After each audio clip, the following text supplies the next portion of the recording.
बड़ी खबर आपको बता दें, एफआईआर दर्ज होने के बाद टीवी 9 से बोले राहुल गांधी, मेरे खिलाफ एफआईआर की लिस्ट लगी है, बीजेपी वाले डरे हुए हैं। टीवी 9 भारतवर्ष के साथ एक्सक्लूसिव बातचीत में राहुल गांधी ने क्या कहा आपको सुनाएंगे, लेकिन इस बीच टीवी 9 से बातचीत में राहुल गांधी ने एफआईआर को लेकर बड़ी बात कही और कहा कि मेरे खिलाफ एफआईआर की बाकायदा लिस्ट लगी है और बीजेपी वाले डरे हुए हैं। टीवी 9 भारतवर्ष पर राहुल गांधी मौजूद है। राहुल जी, आपके खिलाफ कांग्रेस के नेताओं के खिलाफ एफआईआर दर्ज कर दी गई असम में। भैया एक एफआईआर थोड़ी है, तो लिस्ट लगी हुई है। अब 28 केसेस हैं। क्या कहेंगे सर, जिस तरीके से आपके ऊपर लगातार हमले हो रहे हैं? वो तो होंगे ही होंगे, डरे हुए हैं भैया, वो डरे हुए हैं। अब मुझे काम करने दीजिए। आपका agenda sir, thank you brother, एक बार agenda. Thank you.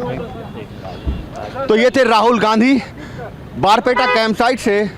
Cameraman Ganga के साथ कुमार विक्रांत सिंह, टीवी 9 भारतवर्ष। और वहीं इससे पहले राहुल गांधी की न्याय यात्रा के 10वें दिन जबरदस्त हंगामा भी हुआ, नारेबाजी और सियासी ड्रामा हुआ। दिखाते हैं आपको पूरी खबर इस रिपोर्ट में। मंगलवार को राहुल गांधी का काफिला मेघालय से गुवाहाटी शहर की सीमा पर पहुंचा। राहुल कार्यकर्ताओं और समर्थकों के साथ शहर के अंदर से यात्रा निकालना चाहते थे, लेकिन असम पुलिस ने यात्रा को शहर के बाहर रोकने के पूरे इंतजाम कर रखे थे, जिसके बाद गुवाहाटी शहर के एंट्री पॉइंट पर कई घंटे जबरदस्त टेंशन रही। पुलिस की दलील थी कि कांग्रेस की यात्रा से शहर में ट्रैफिक व्यवस्था बिगड़ जाएगी, लेकिन कांग्रेस के कार्यकर्ता शहर के अंदर जाने की जिद कर रहे थे। हंगामा और झड़प इस बात को लेकर शुरू हुई कि राहुल गांधी की भारत जोड़ो न्याय यात्रा गुवाहाटी शहर से होकर जाएगी या नहीं। असम सरकार ने शहर के अंदर यात्रा की अनुमति नहीं दी। इसी बात से भड़के कांग्रेस कार्यकर्ताओं की पुलिस जवानों से झड़प हो गई। कांग्रेस कार्यकर्ताओं ने बैरिकेड तोड़ दिए। हंगामे के थोड़ी देर बाद असम के मुख्यमंत्री हिमंता बिस्वा शर्मा ने डीजीपी को एफआईआर करने के निर्देश दिए, जिसके बाद राहुल गांधी के खिलाफ एफआईआर दर्ज कर ली गई। हिमंता बिस्वा शर्मा ने सोशल मीडिया पर लिखा, असम एक शांतिपूर्ण राज्य है और इसमें नक्सली गतिविधियों को बर्दाश्त नहीं किया जाएगा। मुख्यमंत्री हिमंता ने राहुल गांधी और असम कांग्रेस के प्रभारी जितेंद्र सिंह स्पीच के 2 हिस्से को सोशल मीडिया पर शेयर किया और इसे भीड़ को उकसाने वाला सबूत बताया। वहीं थोड़ी देर बाद प्रेस कॉन्फ्रेंस कर राहुल गांधी ने इसका जवाब भी दिया। सबसे पहले आपको सीएम हिमंता की तरफ से शेयर किए गए राहुल और जितेंद्र सिंह की स्पीच सुनाते हैं। अब देखिए, यहाँ पे बैरिकेड था नहीं था, उड़ा के फेंक दिया हमने। आप सबों ने बैरिकेड भी तोड़ दिया, सब काम कर दिया है। जीत हमारी हुई है, जीत हमारी हुई है। इन 2 बयानों को हिमंता बिस्वा शर्मा ने भीड़ को उकसाने का सबूत बताया।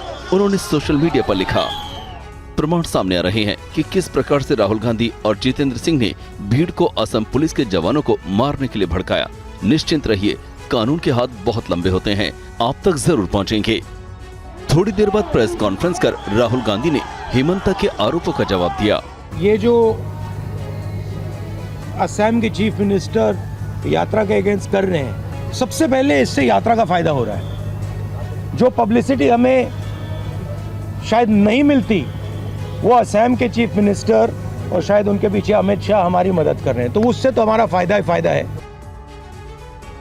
और एक बड़ी खबर है, पीएम मोदी ने जननायक कर्पूरी ठाकुर की 100वीं जयंती के मौके पर एक लेख लिखा है। पीएम ने कहा, इस लेख में हमारी सरकार जननायक से प्रेरणा लेते हुए काम कर रही है। हमारी नीतियों और योजनाओं में कर्पूरी ठाकुर का विजन दिखाई देता है। कर्पूरी जी के विजन से प्रेरित गवर्नेंस मॉडल लागू किया।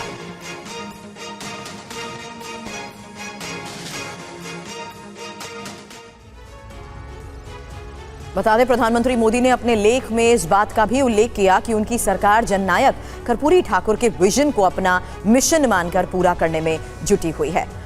डिटेल इंफॉर्मेशन आपके सामने, जो उनकी तरफ से कहा गया कि हमारी सरकार निरंतर जननायक कर्पूरी ठाकुर जी से प्रेरणा लेते हुए काम कर रही है। ये हमारी नीतियों और योजनाओं में भी दिखाई देता है, जिससे देश भर में सकारात्मक बदलाव आए हैं। भारतीय राजनीति की सबसे बड़ी त्रासदी ये रही थी कि कर्पूरी जी जैसे कुछ नेताओं को छोड़कर सामाजिक न्याय की बात बस एक राजनीतिक नारा बनकर रह गई थी। कर्पूरी जी के विजन से प्रेरित होकर हमने इसे एक प्रभावी गवर्नेंस मॉडल के रूप में लागू किया है। मैं विश्वास और गर्व के साथ कह सकता हूं कि भारत के 25 करोड़ लोगों को गरीबी से बाहर निकालने की उपलब्धि पर आज जननायक कर्पूरी जी जरूर गौरवान्वित होते हैं।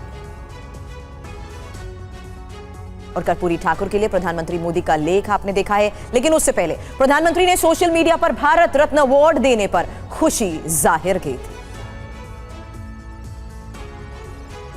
बिहार के पूर्व मुख्यमंत्री और समाजवादी नेता कर्पूरी ठाकुर को मरणोपरांत भारत रत्न दिया जाएगा। आज उनकी 100वीं जयंती है। कल देर शाम इसकी घोषणा होने के बाद पीएम मोदी ने सोशल मीडिया पर खुशी जाहिर की है। पीएम ने लिखा कि मुझे इस बात की बहुत प्रसन्नता हो रही है कि भारत सरकार ने सामाजिक न्याय के पुरोधा महान जननायक कर्पूरी ठाकुर जी को भारत रत्न से सम्मानित करने का निर्णय लिया है। उनकी जन्म शताब्दी के अवसर पर यह निर्णय देशवासियों को गौरवान्वित करने वाला है। पिछड़ों और वंचितों के उत्थान के लिए कर्पूरी जी की अटूट प्रतिबद्धता और दूरदर्शी नेतृत्व ने भारत के सामाजिक राजनीतिक परिदृश्य पर अमिट छाप छोड़ी है। ये भारत रत्न न केवल उनके अतुलनीय योगदान का विनम्र सम्मान है, बल्कि इससे समाज में समरसता को और बढ़ावा मिलेगा। कर्पूरी ठाकुर पिछड़ों के बड़े नेता थे और 2 बार बिहार के मुख्यमंत्री रहे। कर्पूरी ठाकुर ने ही पहली बार बिहार में पिछड़ों को आरक्षण दिया था। कुल 12% आरक्षण में 4% पिछड़ों को और 8% अति पिछड़ों को आरक्षण देने वाले नेता कर्पूरी ठाकुर थे। उन्हें जननायक कहा जाता है। बिहार के सीएम नीतीश कुमार ने कर्पूरी ठाकुर को भारत रत्न दिए जाने के फैसले का स्वागत किया है। नीतीश ने इसके लिए केंद्र सरकार और पीएम मोदी को धन्यवाद भी दिया। कर्पूरी ठाकुर को भारत रत्न देने की घोषणा का बिहार के सीएम नीतीश कुमार ने स्वागत किया है। नीतीश ने सोशल मीडिया पर लिखा कि पूर्व मुख्यमंत्री और महान समाजवादी नेता स्वर्गीय कर्पूरी ठाकुर जी को देश का सर्वोच्च सम्मान भारत रत्न दिया जाना हार्दिक प्रसन्नता का विषय है। केंद्र सरकार का ये अच्छा निर्णय है। स्वर्गीय कर्पूरी ठाकुर जी को उनकी 100वीं जयंती पर दिया जाने वाला ये सर्वोच्च सम्मान दलितों, वंचितों और उपेक्षित तबकों के बीच सकारात्मक भाव पैदा करेगा। हम हमेशा से ही स्वर्गीय कर्पूरी ठाकुर जी को भारत रत्न देने की मांग करते रहे हैं। वर्षों की पुरानी मांग आज पूरी हुई है। इसके लिए माननीय प्रधानमंत्री श्री नरेंद्र मोदी जी को धन्यवाद। दरअसल नीतीश के सोशल मीडिया पर पहले जो पोस्ट किया था उनमें पीएम मोदी का जिक्र नहीं था, लेकिन बाद में उसे डिलीट कर दूसरे पोस्ट में नीतीश ने पीएम मोदी को धन्यवाद दिया। वहीं नीतीश का पार्टी ने भी केंद्र के इस फैसले का स्वागत किया है। बिहार के माननीय मुख्यमंत्री नीतीश कुमार जी के लगातार अनुरोध के बाद केंद्र सरकार ने भारत रत्न देने का फैसला लिया। कर्पूरी ठाकुर को भारत रत्न देने के ऐलान पर लालू यादव का बयान, बहुत पहले भारत रत्न मिलना चाहिए था। सदन से सड़क तक हमने आवाज उठाई है। हमने जातिगत जनगणना और आरक्षण का दायरा बढ़ाया। डर से ही सही राजनीति को बहुजन सरोकार पर आना होगा। कर्पूरी ठाकुर को भारत रत्न की घोषणा के बाद अब बिहार में श्रेय लेने की होड़ मच गई है। जेडीयू, आरजेडी सभी के अपने अपने दावे हैं। ये रिपोर्ट देखिए।